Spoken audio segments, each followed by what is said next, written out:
another day, another destination.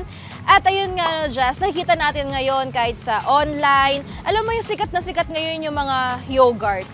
oo, yun. Nakikita ko yun, Ate Cara, parang kanya-kanya silang gawa or mix and match. Ayan. Kasi parang nakikita natin, parang sobrang daming available na toppings eh. Oo. Alam mo na dati napapansin natin, yung mga yogurt na nabibili natin, yung mga nakapak lang na gano'n. Pero ngayon, sobrang dami na talaga mga yogurt bar. And especially dito sa San Fernando, na pwede nating puntahan. At yun nga pinag-uusapan natin kanina, no? Yung mga estudyante, Ay, oo. di ba, dahil magbabalik eskwela na. Saktong-sakto. Alam naman natin, guys, siyempre yung mga estudyante, parang sila yung laging naka-in sa mga ganito. So, yun nga, nasabi ni Ate Cara, guys, na saktong-sakto yung pag-opening ng class kasi yan nga, yung mga yogurt, yung mga go-to ng mga estudyante ngayon. So just ayun, excited na ako na tingnan natin ano ba yung mga pwede nating i-mix and match na toppings dun sa yogurt natin. And sakto, nandito tayo ngayon sa may San Agustin, dito sa may San Fernando, Pampanga. At alam ko, meron ditong yogurt bar na binabalik-balikan talagang pinupuntahan ng mga Fernandino. Actually, hindi nga lang.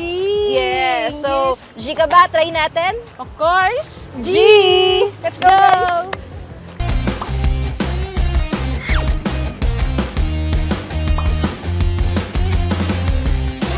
G? G! G? G! G! G!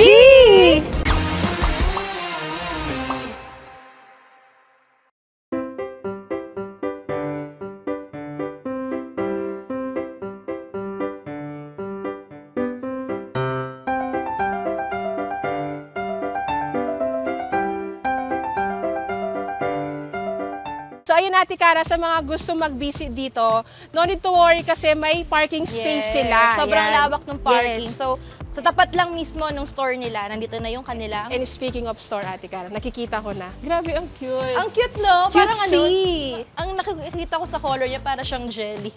Oo, iba-iba Ganun yung yung flavor. vibes, oh. So ayun, Ate Cara, finally nandito na tayo, guys, sa may Juju Yogurt Bar dito sa may Don Ramon, San Agustin, City of San Fernando, Pampanga.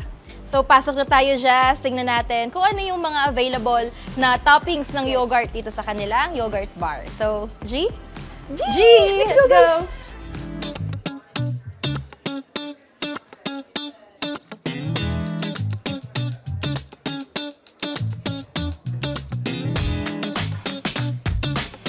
So ayun, guys, Ate Cara, ang first step ng pag-order ng yogurt is pipili kayo ng size ng cup. Ayan. So may tatlong size sila, Ate Cara. So, meron sila nitong mini, maxi, and yung biggie. So, ano sa'yo dyan, Jess? Parang dapat pareho tayo, Ate. I think ito yung pipiliin natin para madami tayong option. Yan. Tsaka marami tayong malalagay na toppings. And the next step naman, after nating makapili ng cup na gagamitin natin, is ipili naman tayo nung kanilang sauce. So, ito sa sauce nila, meron silang 1, 2, 3, 4, 5, 6. 6 sauce, ayan. Sobrang dami. Alam mo, ang napansin ko dito, actually marami na ako napuntahan ng mga yogurt bar. Pero ngayon lang ako nakakita ng merong pistachio. Sakto kasi trending yan ngayon. Usually kasi nakita ko lang yan, Nutella, matcha. Parang given na kasi yung iba. Oo, pero first time lang na nakakita ako ng pistachio na sauce. So, alam ko na kung anong pipiliin ko. Target lock na Target agad. lock. Ayun. Sabihin lang natin sa viewers natin yung mga sauce nila para may preference sila. So ayun, first is the pistachio nga, and then the Juju's favorite, and Gotta Love Bisco. Yan. So, meron din nga sila itong Nutella fudge, matcha, and yung kanilang chocolate. Dito rin sa may parang wall dito, merong menu. So, makikita nyo na kung ano yung mga laman nung sauce na yun. So, ayun nga, yung sea salt yema, yung Nutella fudge, yung matcha, yung mga nabanggit namin kanina. And then, after naman sa sauce, guys, yung kanilang mga toppings. Ito, Ate Cara. Sobrang dami. Ang daming option, guys. So, kayo na lang yung mamamili kung ano yung i-mix and match nyo. So, ayan, para alam lang nila is yung first is the mango. Ayun, may fruits pala sila. Strawberry, banana, mochi,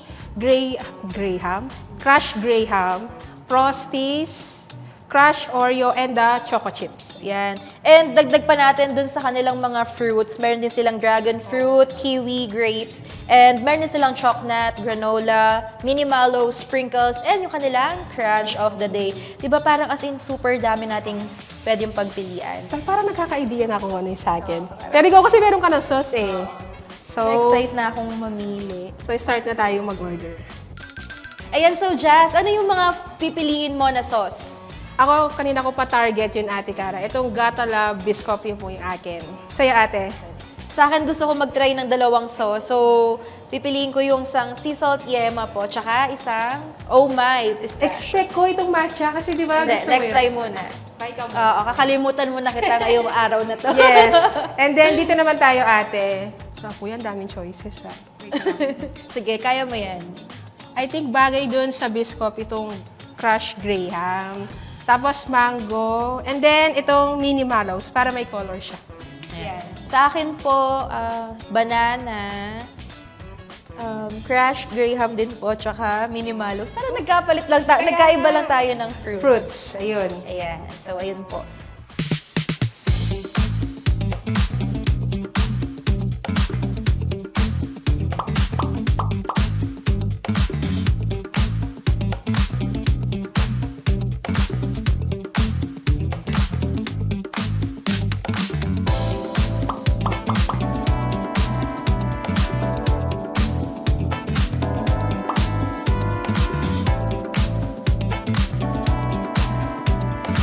So, ayun guys. Finally, ito na yung order namin ni Ate Cara. Ayan. Excited na ako na amoy ko yung saging. Para tayo almost the same kasi basta lang tayo may Magkaiba graham. lang tayo ng Fruits. So, aside dito sa yogurt, may available din dito na mga cookies. Ayan, iba't ibang flavor.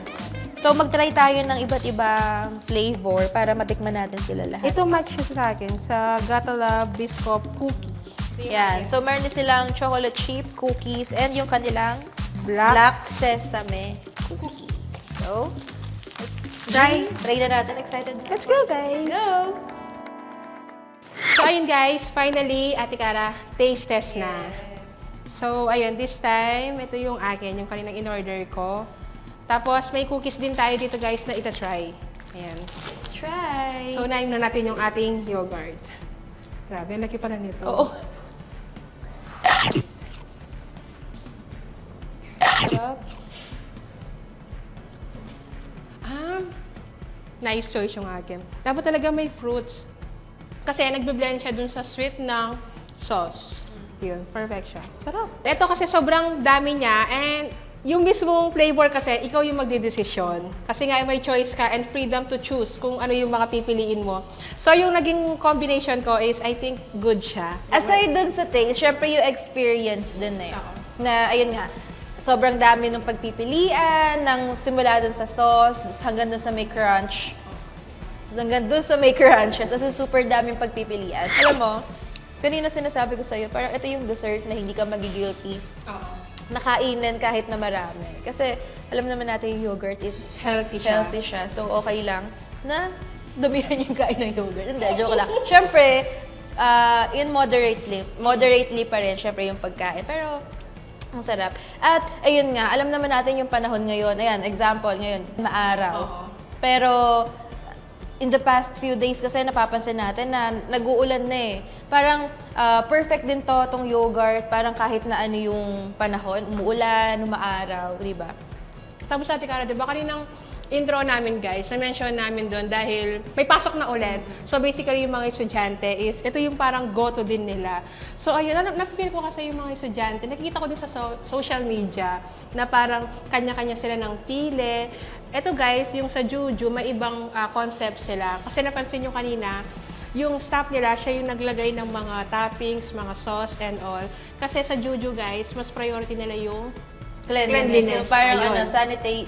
mas sanitize, yung mas hygienic yung kanilang store. Siyempre, ayun nga, kanina habang namimili tayo.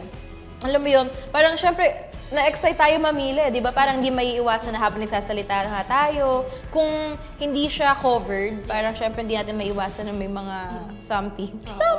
So, plus points din talaga na naging top priority pa rin nila yung pagiging hygienic na tong kanilang store. para na may maintain din yung pagiging aesthetic niya kasi pag mas malinis siya. Magkano nga pala yung sa'yo kanina? Ayaw pala, para sa kaalaman ng ating mga viewers, guys. So, ang price nito nag-start sa 50 pesos. So, per 100 grams niya is 50 pesos. So, yung sa akin, Ate Cara, dahil medyo malaki yung order natin, ang bigat 230 niya. something siya. Kasi mabigat Pero siya. alam mo, ito, parang itong presyo na to, parang good for sharing na rin Oo. siya, eh, no? So, sobrang dami niya, as in, sobrang siksik talaga nung laman. Ayan, for reference guys, ganyan siya kalaki. Ayan, malaki siya. So, yung price niya nun, sulit na siya. Lalo na yun, good for sharing siya. Ayan. Ayan, tapos, pag-usapan din natin yung mga toppings. Alam mo, isa sa mga napansin ko na kinagandahan dito sa Juju Yogurt Bar is sobrang fresh ng mga toppings. Simula dun sa mga fruits, hanggang dun sa mga, ayan, yung mga mallows, yung mga crushed Oreo, crushed Graham. Kasi sobrang fresh talaga nung mga toppings nila. Ayun, Ate Cara, parang pag-usapan din natin yung kung gaano ba siya kaasim talaga, yung mismong yogurt. Kasi, to be honest guys, hindi ako mahilig masyado sa yogurt kasi ayaw ko sa mga maasim na food. Yung mismong yogurt niya, hindi siya maasim talaga. Kasi may mga yogurt, guys, na sobrang asim nila. May mga kakilala kasi ako na hindi rin masyadong mahilig sa yogurt. Ayan. Pero feeling ko, eto, this is an exemption. Wow! Sakto siya. Magugustuhan nila to. And yun din, yung mga sauce. Ang ginagandahan, alam mo kasi parang minsan, yung sauce nila hindi masyadong ganun din kalasa eh. Pero ito, yun yung mga napili natin, lasang-lasa natin, yung simula doon sa may pistachio, yung sa salted, sea salt, yema, and syempre yung sayo. Yung biscuit, guys. Lasang-lasa natin na talagang totoo yung flavor nila. Tikman naman natin yung kanilang mga cookies. Ayan, pili ka muna, ate. Gusto ko try itong black sesame cookie. Parang bago sa ano yan. Parang hindi siya usual na flavor ng cookie. Yung sa akin is yung biscuit cookies. Uy, ang bango. Ay, oo nga ito yung akin. Ang bango. Ayan. Makita nyo yung texture ng cookies nila. Ano siya, moist. Yeah. And, Makapal. oo, ang kapal nung cookie. Ayan. Yung sa akin naman, guys, may tawag doon, biscuit siya sa mismong gitna niya. Ayun, nasa loob siya. Ang masarap na ako. Ang sarap. Ito napansin ko sa cookies nila, makapal siya. And then sa mismong gitna niya, guys, may parang matigas siya na biscuit, ate. And then sa taas, may biscuit cookies siya. Ayun. Hindi siya matamis, sakto lang lahat. Lahat. Tapos, napansin ko dito, hindi siya masyadong nakakaumay. Kahit may sa gitna siya na biscuit, sakto lang nagbe-blend lahat. Pagkahati ko kanina, as in, ang napansin ko sa kanya is sobrang dami niyang chocolate sa loob. Ay, oo. Sa middle, meron siya. Nabanggit ko rin kanina na ang chewy niya. Ayun. Kaya sobrang sarap ng cookies. Nahihilig kasi ako sa cookies talaga nowadays. So, sobrang nasarapan ako dito sa black sesame cookie. And bago siyang flavor sa akin. Ayan. And ayun nga, yung laki niya, yung bigat niya. Actually, ang bigat Sulit na niya, sulit no? siya eh. Oo. Sulit na sulit. Same din dito sa may chocolate chip cookie. Sobrang, meron siyang malaking chocolate bar sa loob. Meron siyang malaking chocolate sa loob. So, lasang-lasa talaga natin yung flavor niya. And of course, Ate Cara, alam naman natin sa mga birthday, parang may kanya-kanya silang paandar. So dito guys sa Juju, nag-offer sila ng Juju on the go cart nila. So ayun, kung may occasion kayo, birthday or ano man yan, so ayun, feel free to message them para tayo sila ng booth nila sa mismong occasion nyo. Alam mo nga kasi, parang sa mga na-attenda natin ng mga events din, parang yun nga, sinabi mo nga, iba-iba yung mga concept nila. Merong mga coffee bar, cocktail. Ito, parang it's a very different concept talaga kung magkakaroon ng yogurt bar sa isang event, diba? Lalo na pang mga birthday parties, tapos mga bata, ganyan. Mag-enjoy sila dito kasi ang dami nilang nakikitang mga toppings and all. And aside doon, nakita rin natin kanina dito sa may counter, meron din silang available na mga merch, yung kanilang shirts. Nakita Sobrang natin, ganda. sobrang ganda. So kung gusto nyo din na mag-avail ng mga shirts nila, punta lang kayo dito and doon sila sa may likod. Yung store nila is open ng Monday to Thursday from 11 a.m. to 9 p.m. And then weekends naman guys is 11 a.m. to 10 p.m. Sobrang dali lang, sobrang accessible lang talagang puntahan itong Juju Yogurt Bar kasi from dyan sa may Don Ramon Village, as in pagpasok nyo Dito lang siya sa may right side, makikita nyo agad yung kanilang logo doon, yung Juju Yogurt Bar. Sobrang accessible niya. Ayun nga, nabanggit namin kanina na sobrang spacious din nung parking lot dyan sa may tapat mismo. So, hindi nyo na kailangan mag-worry kung saan kayo magpa-park. And aside dito sa may tapat, meron din silang pwedeng parking area dun sa likod. Ayun. So, Ate Cara, mention ko din yung parang place nila mismo. Kasi guys, napansin namin kanina, may alfresco sila. So, malaki mismo yung place nila. So, kung gabi or ano, kung gusto nyo sa labas, ayun, mas maganda kasi sa labas pag gabi. Yun, parang plus points sa kanila yon. Sinabi nga namin kanina yung 50 pesos per 100 grams and yung cookies nila. Although, it's a little bit pricey siguro, sabihin natin na parang unlike doon sa mga ibang mga yogurt bar na napupuntahan natin. Pero, it's very worth the price talaga. Diba? Babanggitin ko na naman yung pagiging malinis nitong Juju Yogurt Bar and yung freshness ng mga toppings nila. Sobrang sulit. Hindi kayo manghihinayang doon sa ibabayad nyo. Kasi parang yung binayad nyo ang kapalit nun, yung sarap, yung freshness, and yung kalinisan talaga nung na sinaserve nila dito. So, Jess, gusto ko pang kainin. Konti pala yung nababawas ko sa akin. Sobrang laki talaga. So, kain pa tayo. G ka pa? Of course. G!